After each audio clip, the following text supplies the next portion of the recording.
Show with Richard Serrett.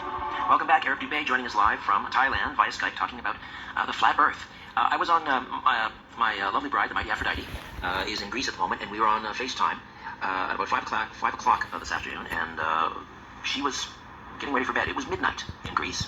So we have time zones, the idea of time zones. Do not, Eric, the existence of time zones. How can we have time zones if the earth is flat? I mean, we should all be seeing the sun. I mean, if the earth is not rotating on its own axis, then we should all be experiencing, the same daylight at the same time, shouldn't we?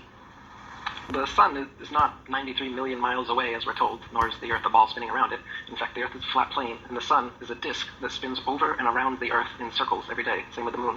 If you can imagine the yin-yang sign, the Chinese yin-yang symbol is actually a symbol representing the sun and the moon's path over the flat Earth. So imagine the yin-yang spiraling in a circle.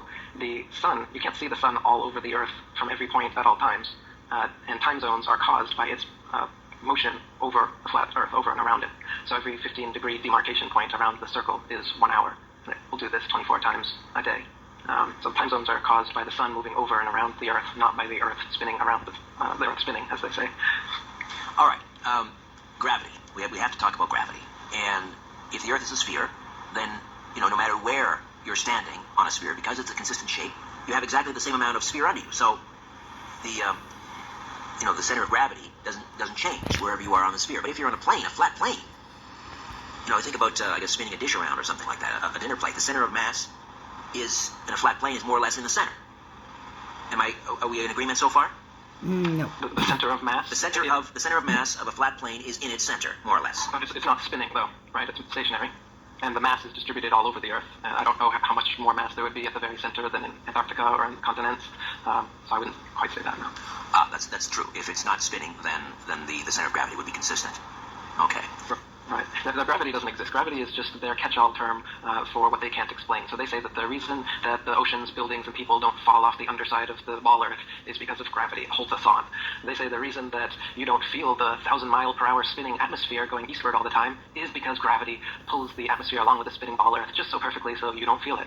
They say gravity causes the moon to orbit the Earth and the Earth to orbit the sun. And gravity actually is what caused the sun and the moon and the Earth and everything to form in the first place in their materialistic cosmology, where they try to get rid of God and they use gravity instead, another G word. And gravity is actually what created the planets and the sun and the moon and everything. And gravity caused the Big Bang. Gravity pulls the ocean's tides. Interesting how gravity supposedly pulls the ocean's tides, but it can never reach the lakes, ponds, marshes, and other bodies of water, can it? It just pulls the oceans.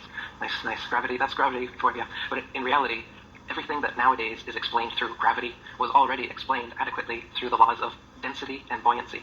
So if you drop a feather and it slowly floats to the ground, or you drop a brick and it drops right to the ground quickly, or you fill up a helium balloon and it rises, or you fill up a hydrogen balloon and it rises even faster, this is all based on density and buoyancy. It has nothing to do with gravity. Gravity is this fictional pulling force that they say pulls us to the center of the ball Earth and keeps us from falling off of it. But they can't actually show you any example of some mass, by virtue of its large mass alone, causing other masses to stick to or orbit around it, as they claim gravity, this force gravity does.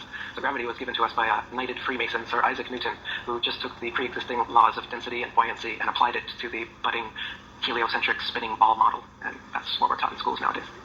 All right, we'll take another time out.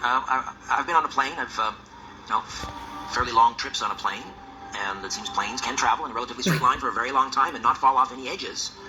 They can, and also theoretically some do, actually circle the Earth nonstop. So we'll find out what that portends. What does that mean in terms of a flat Earth?